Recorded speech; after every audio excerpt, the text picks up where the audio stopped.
Check, check, check. Check, check, check. Check, check.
Check, check, check. Yeah, there we go.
Doesn't seem to matter what my fader does.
Okay, so we're live. I hope the audio is looking good. I got meter. Let me see if I've got sound. I have a headset for that.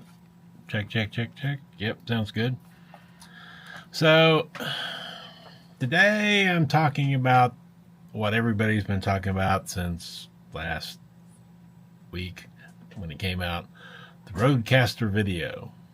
So if you don't know, just go over to Rode and they've got their slick marketing video, and then you go on YouTube and type in RodeCaster video and you will be inundated by content creators talking about RodeCaster video.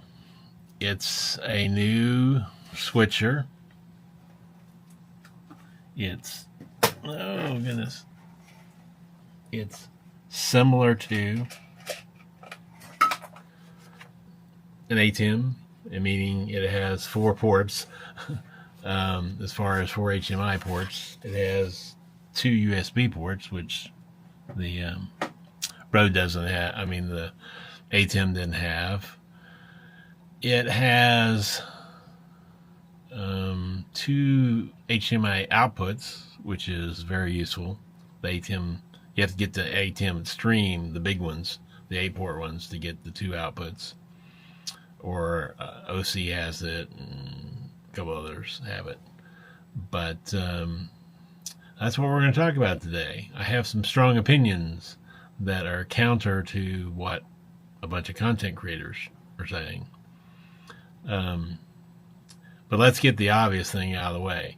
The RodeCaster video has the best audio controls of any switcher on the market, period, including the over $10,000 ATEM Constellation 8K, because once you get in past the mini line, they just give you XLR inputs. They assume you're doing this professionally, and there's a soundboard feeding audio in left and right.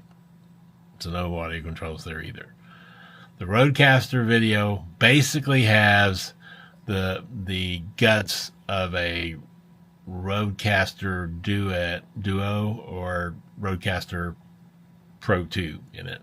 Okay, it has the good preamps, it has all the EQs and the effects and everything that you could do with a RodeCaster Duo, you can do with the RodeCaster video, which in lies one of its problems.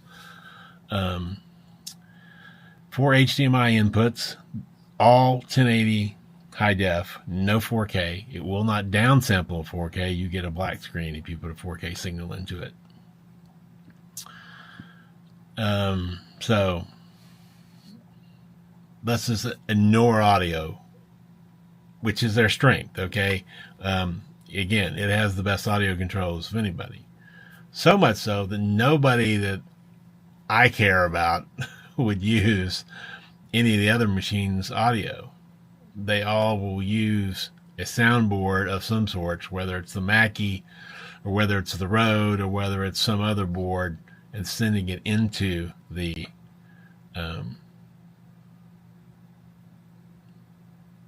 device is doing the switching, because all the audio ones stink. That's just, I mean, I don't want to state the obvious, but they just stink. Whether it's ATEM Stream, OC, all the other ones, terrible audio. Even the ports are bad.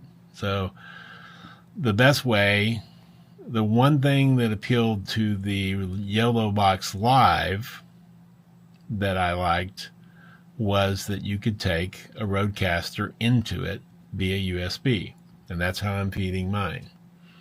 I'm going from an MKH50 that's right up here out of frame, and it's feeding it in. Now, I don't have a treated room.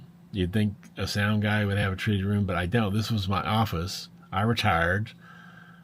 I'm doing this purely for fun. I'm using much less equipment than I have. I mean, my main camera is the little ZV-1. My camera that you probably won't use today is a ZV-10 for the top-down shots if I'm showing something. Rode didn't send me one. I mean, when you have 14 subscribers, you're not going to get the free $1,200 switcher. I have an iPad hooked in. I have the Pocket 3, which is one of my favorite cameras for this stuff. So now, additionally, I have an FX3, FX6, FX30, A7S4. I could put in much nicer cameras, but it's overkill. I'm streaming at 1080, okay, which is probably overkill too. I listened to a stream this day, and he goes, I stream at 720 because that's all you need. And I kind of get it. Streaming is just wasting bandwidth. If it's, 4K streaming, there could be some examples of where, wildlife, I'm actually helping a guy quote for a job right now. They want 4 or 8K streaming, but that's because they're talking about semiconductors, and they got to zoom in on the semiconductor, which has, those little bitty, all the connections. So yeah, I can see what they need as much resolution as they can get, but that's the rare exception, not the rule. So anyway, I think the RodeCaster video misses the boat on the video side. It does take some things that the ATEM was missing by far, that still the ATEM's missing.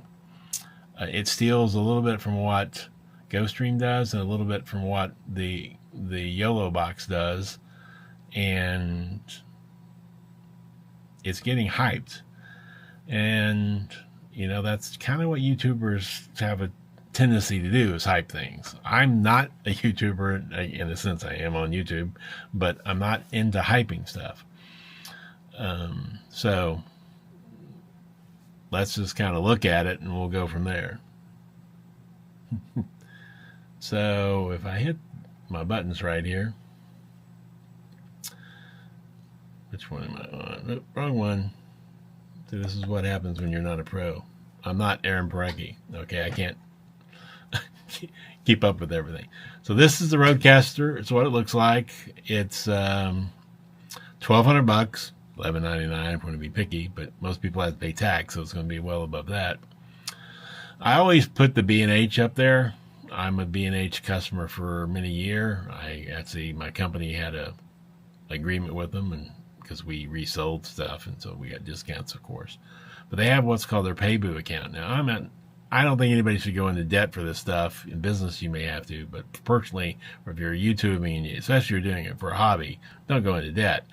But I still buy everything through the Paybu account because they will give you the tax money back. So in Tennessee, which is a high sales tax state because we have no income tax, I save 9.25% off everything I buy just regularly. So that's almost 10%. So that's why I push B&H, and their customer service is great. They have stuff I've purchased for all the years. I was audited by the IRS, and having that ability to go back and print out my invoices was really great. So anyway, enough about that. This is what it looks like. It's got 6 inputs technically, 4 HDMI and 2 USB.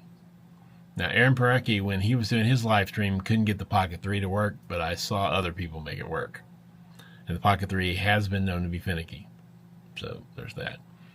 But those are your inputs, up to 6 video sources. It has a little bitty screen. If you see over on that little bitty, I can blow it up because it's an iPad, right? Oh, well, I say I can blow it up. I click here. Does it? No, I can't blow it up because there we go. I can blow up the whole thing. It has a little bitty screen to set some things, but you really need a monitor and you really need a computer, to be quite honest. Okay, and that's one of my complaints about it. But more on that later. So here are your ports. It has 5 USB outputs or inputs, and they're all for special things. 2 for the webcams in, which is what a Pocket 3 is a webcam technically. So you have 2 outputs, and then you have their combination inputs that are really low noise XLRs, quarter inch combos. Plus you can send 2 lines to a soundboard or to a powered speaker, plus 2 headphones.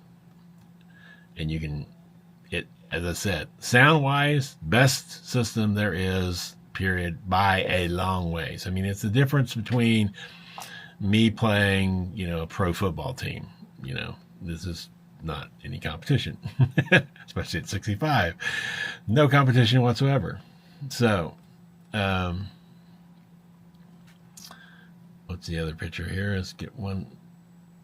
That's a low profile. It's a fairly small device. It's, give or take the size of an ATEM, a little bit longer, I think, because it's got the buttons the way they're arranged. What it does on the top row, that second row up there, where it's marked A, B, C, D, E, F, G, those are scenes, which is how we do it in the YOLO Box Ultra.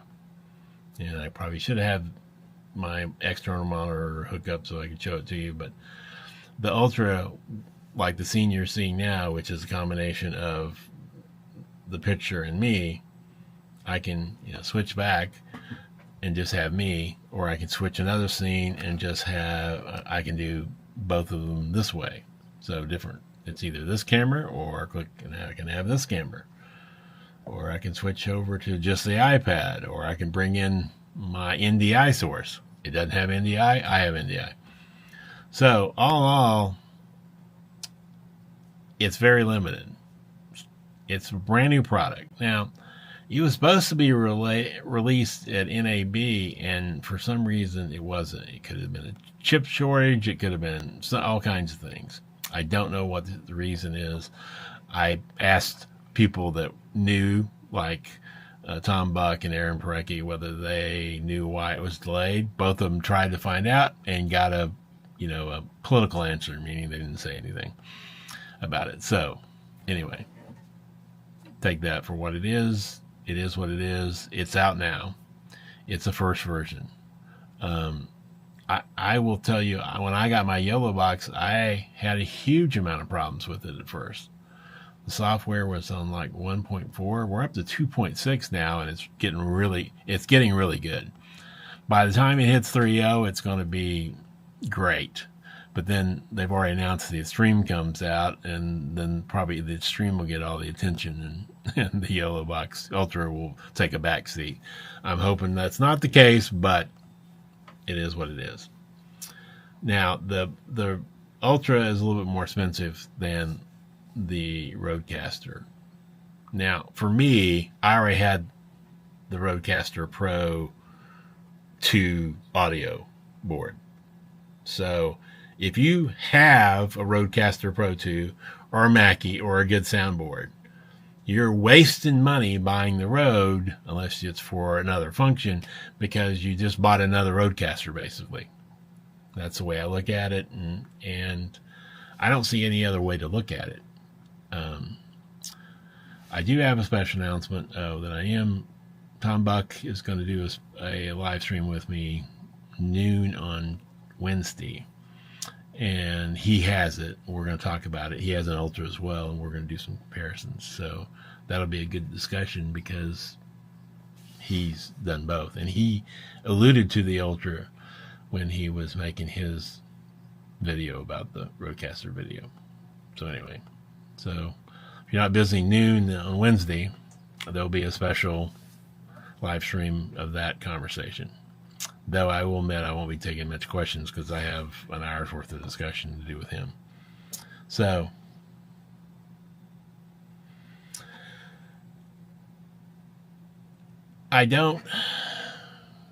if you take the audio out, it's got some pluses over the ATEM, but the ATEM's, $300. It can do ISO recording. Again, they're only 1080. There's no combination file, so you've got to put it together yourself, which is not that big a deal. And I think that combination file, like you can drop in, an HTML, like the ATEM has the resolve file, you just drop in and, links everything. The ATEM has the advantage of being able to link even, 4K or 6K files from their cameras in. I've never done that. I never used a Blackmagic camera. Surprisingly, I've used everything from an Alexa to a Apple camera, but never used the Blackmagic camera for what it's worth. So let's get to the questions real quick, and then we'll scroll to the very top. Well, you just have to wait, audio buff. Sorry, I was having technical difficulties. One-man bands. Glad to see you, Linda. For 30 minutes away, anyway. That's as I said, I'm thrilled to have anybody. I usually get very few people here. I have people watch it later, but again, I'm new at this.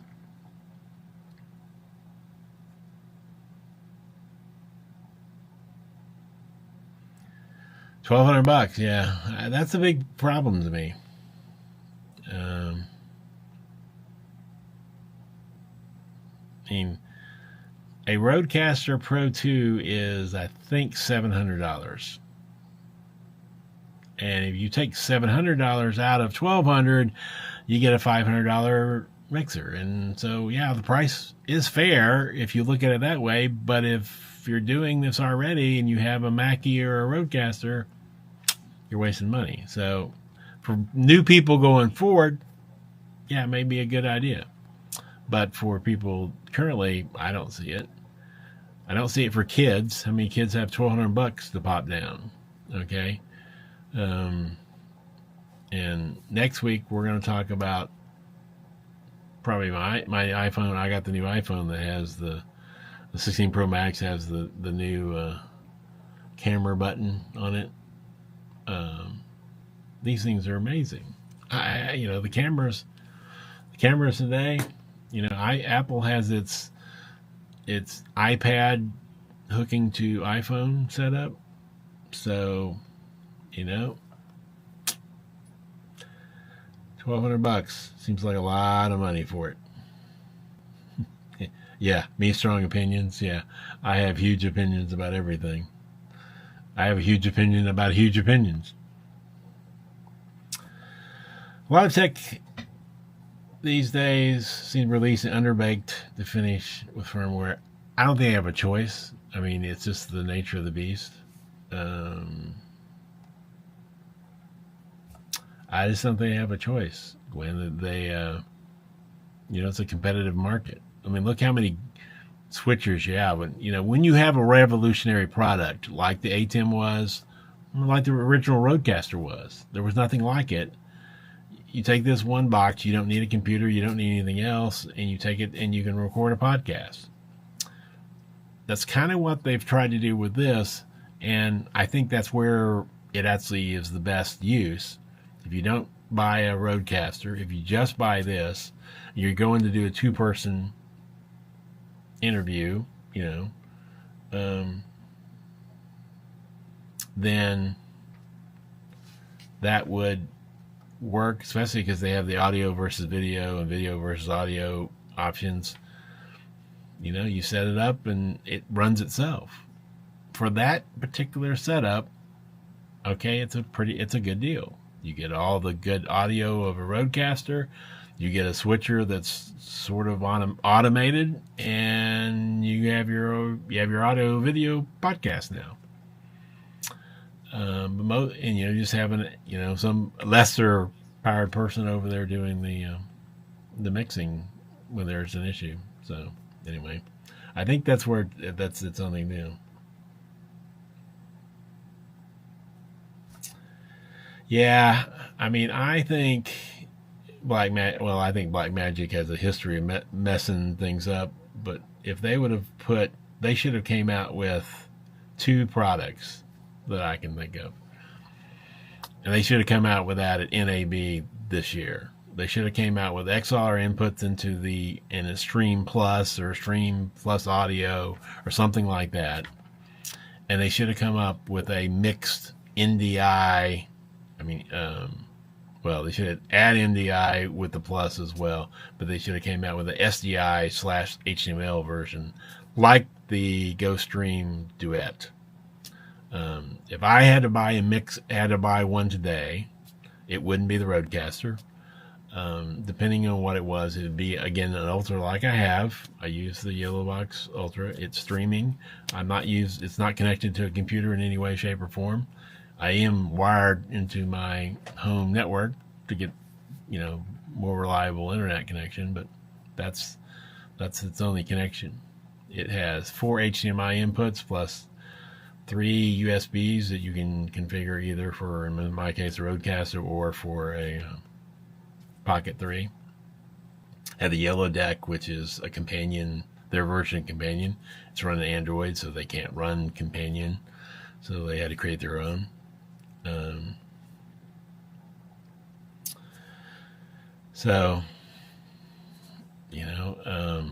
But for conferences, for churches, for events, you need SDI. Okay.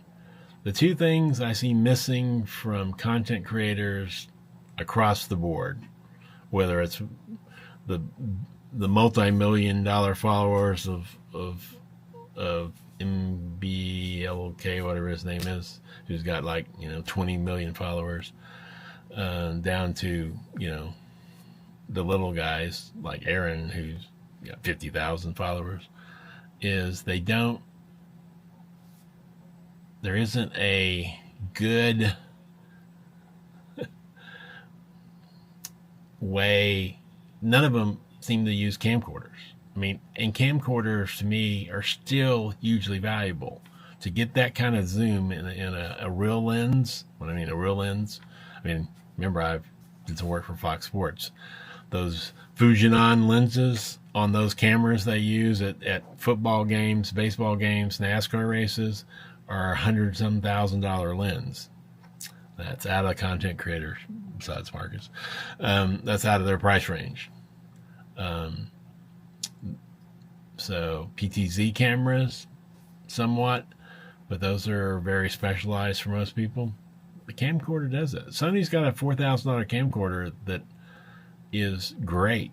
It's brand new, just came out. I forgot the number. It's got 200 in it, is what I remember. Just go to Sony, go to B&H website, type in Sony, and type in camcorders and find the one that's $4,000 each dollars. It was got a 200 in it. That's what I'm talking about. But they have 20x zoom, so you need to get to the podium. From the back, you can. Now, I still haven't figured out why, but there's a site I saw the other day that had their streaming planes taking off at DFW, and then I looked around that they've got them out at every airport. The guy's out there on a Yellow Box Ultra with cameras and commentary of planes coming in and out. Okay. I don't find that one bit interesting, but they got 15,000 subscribers, so somebody does. I just is confused. So, and there's a group in the Ultra. Ultra does most of its tech support on Facebook, and so there's a group you join, and it's very helpful because us members that have a lot of experience with it can answer the question if we're online much quicker than tech support gets to it. So, but there's a big group of guys that are live streaming funerals. Now, I can't stand going to a funeral normally, but I will if it's a family member or a very close friend. But there's no way I'd watch one streaming. But it's a business, I found out, and they're using multiple cameras and the whole bit. So there you go.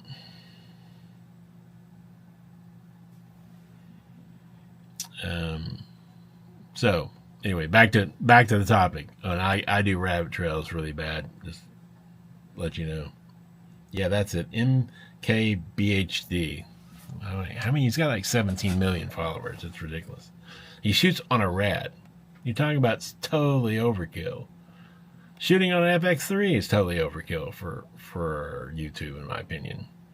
I think the best cameras are the ones Sony released, the ZV line, the ZV E10. That's what I bought for. That's what all I bought for the ones I installed, and I bought literally 30, 40 of them. I buy either the Sigma 18 to 50 or the Tamron 17 to 70 lens 2.8.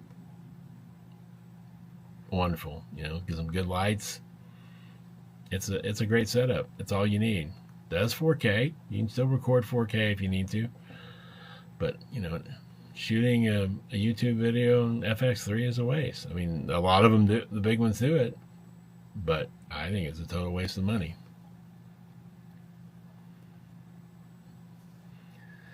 Yeah, me and Gwen have talked about camcorders before. I think you're an all Canon girl, and I used to run a curriculum company. I mean, I owned and ran a curriculum company and did I wasn't a totally one-man band, but I was mainly a one-man band, and I had Canon camcorders because they've been the best for a while.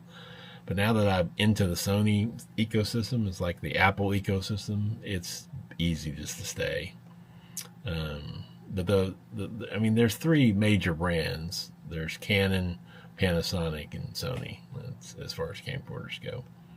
And they got prices all the way down from good ones for $500 all the way up to several thousand, and then you get into the high-end PTZ cameras that can go for $12,000 to $14,000. So take care, Linda. Have a nice rest of your weekend. Gwen, yeah, Canon. I thought that was right. My memory's going, but it's not totally gone. My take on the RodeCaster video, not the yellow, did that. I do that all the time because I have one. My take is that if you already have a RodeCaster Pro 2 or a RodeCaster Duo, which is just the smaller version of the RodeCaster Pro 2, you're throwing away 50%, more than 50% of your money to get the RodeCaster video. Now, if you don't have one of those, and if you're starting out and you're looking at total package, I mean, you're still looking at a lot of money. $1,200 for our RodeCaster video, couple cameras. I mean, let's just say $1,000 a piece is not outrageous. That's for two cameras. Now, I personally have a thing against the Shure SM7B. I don't like it. I hate that little wire. I hate the way it looks. But a decent $250 to $350 mic. I mean, you don't have to go with I don't know what Curtis Judd mainly uses is Ethos. I mean, Earthworks mics. I've had every Earthworks mics. Every one of them is excellent. And the Ethos is no different. I can't use the Ethos in here. My room is just too noisy for that. The MKH50, also, I don't want a mic in my face for the video. I think that, I guess why they're doing it because it's a video podcast and they do that for the audio. And so, but I said I was never going to do a live stream. I have the face for audio, okay? I can talk into my mic. I have I'm not anti-Rode. I have the Rode RodeCaster, which is about a $250 mic. It works really good with my voice, and it's a really good mic. It's much better than the pod mic, and it's reasonable price, and that's what I use. But I don't want a big old mic in my face for video. I could use the wireless, put my Countryman on, but I'm looking for good video and good audio. I'm not looking for excellent video and excellent audio. Okay, Curtis Judd has a reputation. It's basically Dr. Curtis Judd. He has to elevate his stuff. He has a business and he's been doing it for a long time and he's very good at it. I'm retired. This is what you get. So, but my take on the RodeCaster video is, if you just starting out and you've got a budget of, $5,000, okay, then you're talking. But I wouldn't buy anything. I wouldn't buy it until it's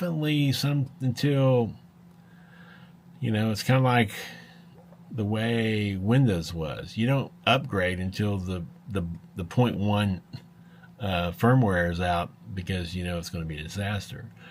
Now Rode, okay, they're much more bug free than most companies, and so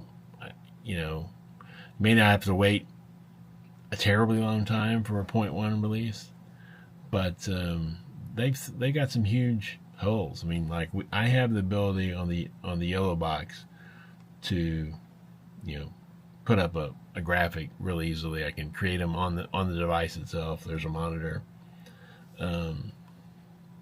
They can't do that. You have to do them offline.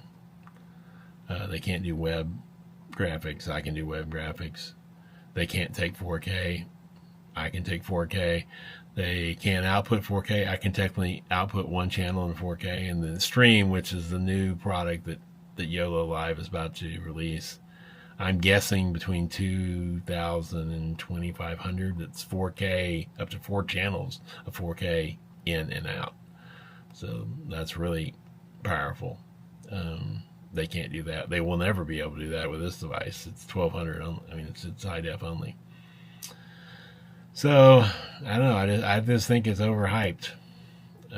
If you already have any kind of gear, I mean, people that are buying it because it's being hyped, and I get it. Who hasn't bought something on hype? If you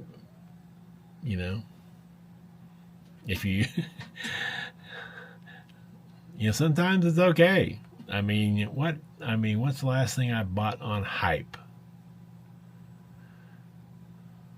Yeah, I'm retired. I don't get that often. I buy a new phone every other year, and the only reason I do it that quickly is my wife is low tech.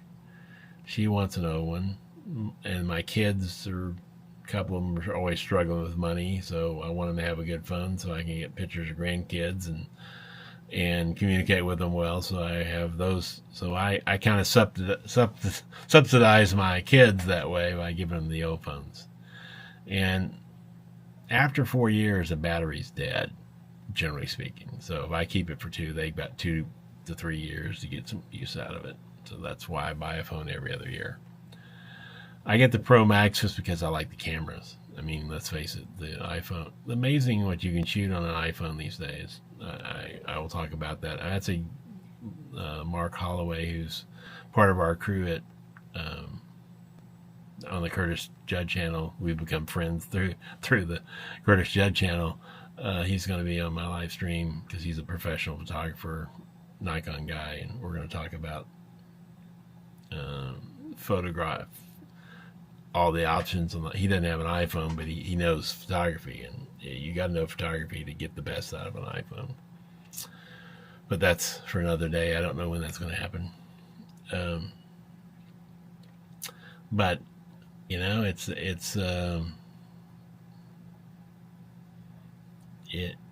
I studied heavily when I decided, okay, in retirement, one of the things I've been asked to do it by several people. FY, I don't have a overlay for that, but it's in the closing. If you go to the closing in any of my live streams, theseniortech.com is a website. I have an email that I answer. I have a phone number you can call if you're stuck in a bind. If I'm in my office, that phone's on. It's on right now.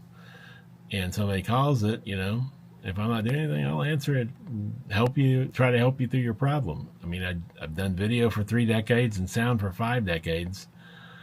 I've southern engineered many things over my years. So, and then that's where I put my live stream notices up and that kind of stuff. So, and I own my own web server, and I just type in raw HTML. It's nothing fancy. I'm not paying I hate monthly fees. That's why I'm not using StreamYard. I'm not using Riverside. I'm not using any of those services. Excuse me before I drink.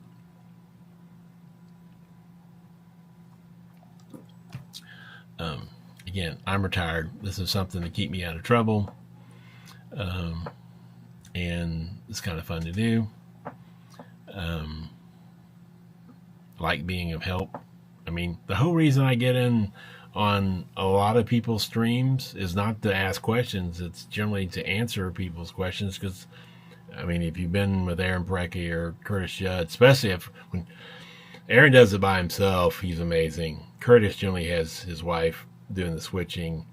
But, you know, if we can answer the question, you know, then it saves them to answer, you know, some other questions. So, because not everybody can get to every question. And you know, most of these guys are good guys and they really do want to help. But again, they don't have my expertise in some cases. They may or may not know more than I do. I mean, Aaron Parecki definitely knows more than I do about a whole lot of stuff. He's one smart guy. Well, so is Curtis. So is Tom Buck. And Tom Buck's got a master's degree in education. He's a great teacher. When people ask me how to do something, I have a whole list of Tom Buck's videos, and I send him that because he can explain it better than I ever could. I can do it. And we come over there and do, you know, when I was a consultant, I didn't want to explain how to do anything. I just did it because that's how I made my living. Okay. But now I just want to help people, and he gives a better explanation. I mean, you can do anything if you find the right YouTube video, it seems. I mean, I wouldn't want to try to do surgery, but I mean, I've figured out how to do all kinds of things around the house by just looking it up on YouTube. That's all I did with YouTube for the most time. This whole tech stuff is fairly new.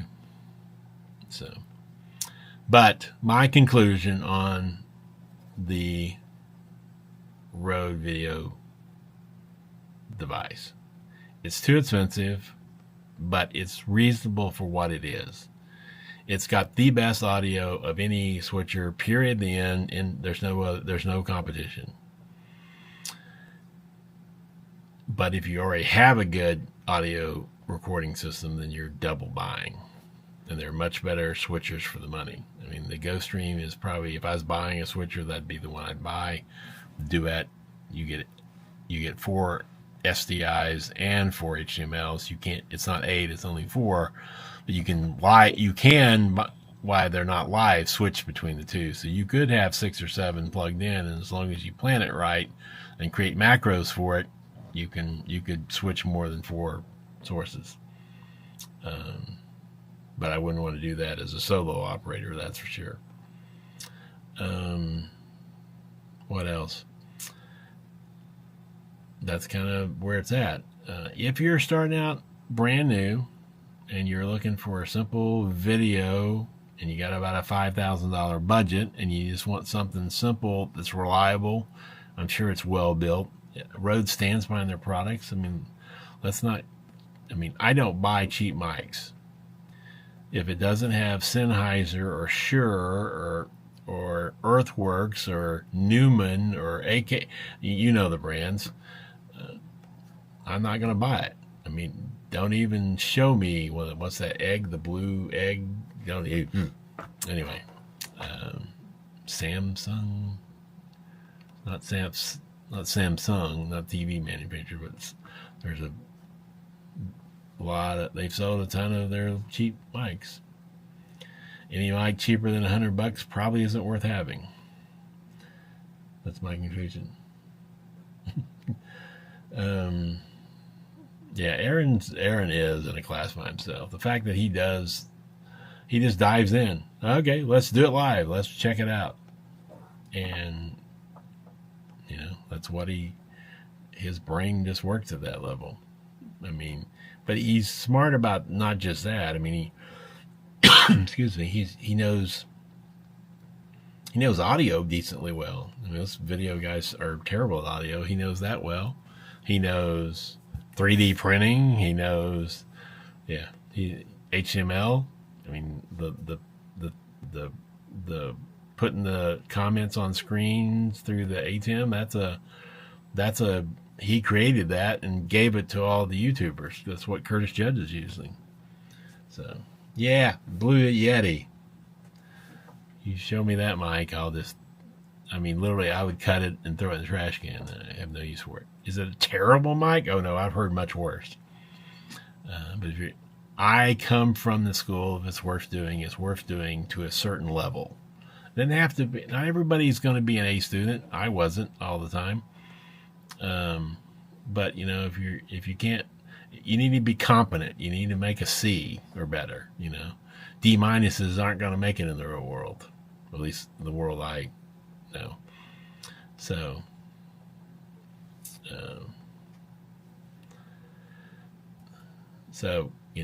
get a decent mic, and they're not that bad. I mean, Shure makes a lot of mics in the $100 to $200 range. I said the RodeCaster, the Rode Pod mic, it's the cheapest mic I would recommend, and it's okay for a podcast. It's $100. I wouldn't use an SM58 or 57 for that, though you could. And I wouldn't use their new mic either. It's just mics have a purpose. Okay, shotgun mics have a purpose. Vocal mics have a purpose. Instrument mics have a purpose. So get the right mic for doing it. And I don't care how good you are, you're not going to sound like James Earl Jones or Mike Delgado unless you have the voice. I mean, you can EQ it and you can do some stuff and make it much better. But if you have a bad voice, there's only so much the mic can do. Gwen says, I'm a video person who's terrible at audio. Well, I'm not terrible at video, but I consider myself an expert at both, to be quite honest. But I'm much more of an expert at audio than video about certain things. There are certain things I've played around in a studio. I have access to a studio. I mean, it's Nashville. We got studios at the wazoo. Okay. And that's a whole different ball. I mean, I come from the live sound, church sound world, where it's, always live. The studio is a different ball game. I mean, I was in the studio it's been probably a month now, or maybe 6 weeks. Alison Krauss, they had 3 separate mics on her. And she's got an amazing voice. But, they were capturing, they wanted, her voice is so good, they want to keep it that way. And they had over $10,000 worth of mics between one pop filter. They had them one this way, one that way. And she's got pretty good range. So, but yeah, that's a totally different world. I mean, you think soundboards are expensive. The studio, they just got a brand new soundboard. It's an analog with digital controls. And there's a reason you want that. And the reason is you can push an analog board past 0. You can't technically push a digital board past 0. You can do some things with an analog board that you can't do with a digital board. And so it's like tubes. People like that warm sound of tubes over, electronics. Anyway, they're new. Now this includes the board and the computer and the monitor, all the things that are required with it. $175,000. So yeah, you can spend a fortune still in this business. But again, I mean, video, you can spend $175,000 real quick. I mean, you just buy a couple of Fujinon Duvo lenses. I mean, they're like $50,000 a pop, and you're already there. I don't know what a Sony Venice costs, but it costs like $1,500 to $2,000 a week to rent one. So that tells you a clue of how expensive it is. I think it's $75,000 for a Venice. The memory card, the 1 terabyte memory card for the Venice is $3,000 or $4,000 each. Crazy. So yeah, that's You can spend as little as much. Tell you what, if I was starting out, if I was a kid, get a, spring for the iPhone Pro over the regular one. It can do so much. This Pocket 3 is great. It's a gimbal. It has tracking. It follows me wherever I go. It's got a 4K 1-inch sensor, and it looks darn good. I mean, it doesn't look good now. It's got my face on it. But if you're shooting something, it's great. And because it's gimbal, I can pick the thing up and turn it sideways. You can't see what I'm doing, but you can get it. You get a little bit of it. I mean, it keeps the image straight. Stabilized is cool. So there's a lot you can get for $1,000 these days. So if I was starting out, it wouldn't be with a sorry Rode, wouldn't be with a RodeCaster video, except in a certain situation. If a corporate company called me today and says, we have nothing, we want to start a video and audio podcast, come set it up, it may be my choice, because then I'm buying everything. They have nothing. But I don't do cheap. It would probably be a $7,500 bill. I got my overhead in it, but the $1,200 plus $1,000 plus $1,000, that's $3,200. That's for 2 video sources. You probably need 3. There's another $1,000. 2 mics, maybe a backup, and some lights, because if you have video, you got to have lights. I mean, I'm just using the little MC lights and a aperture AMRAM P60X, which is a $250 to $300 mic. I mean, light that's really quite excellent for what it is. I'm only running it at it's full arms away, which I can show you this in this camera. Zoom out, and can I turn it that much? I got to get it off me. So if I get it off me, yeah, there we go. Now I want to zoom enabled again. There we go. It's going to be bad on light, but it's a full arms away, and I got it set at like 17. Yeah, my curtain stops there, then my air conditioner's up there. Anyway, but for two or three of those lights, get a practical. I've got one of the aperture bulbs, and it's just a $10 thing back here to give it a little color. I like that. I mean, you're in business. Build a set. That's key. Make it visually pleasing. Put up some curtains. Get some chairs. Again, I'm not a big fan of the big arm in your way, but that's kind of what everybody wants to look like. They all want to look like Joe Rogan does. So, but I wouldn't. Anyway, but I'm going to call it a day. And but yeah, there would be a case when I could use the Rode. It's a good switcher. It'll be a much better switcher in a year with firmware updates, because they will expand it. They took the original RodeCaster and expanded it way beyond its original deal. The RodeCaster 2 has had some massive updates, and there's a new massive ones coming. They've already announced. So Rode's a good company. The product's a good product. The price is fair for what it is. I just don't see it makes sense to buy one, except in certain circumstances. That's kind of my sum. I think the GoStream Duet or the GoStream is a better, cheaper switcher by far. I mean, by far, $300, $400, $500. I think the Yellow Box Ultra or Extreme are much more talented than all those. I mean, as I said, if I was buying today, I'd buy the exact same thing. I'd buy a Rode. I like the Mackie better than the RodeCaster, to be quite honest.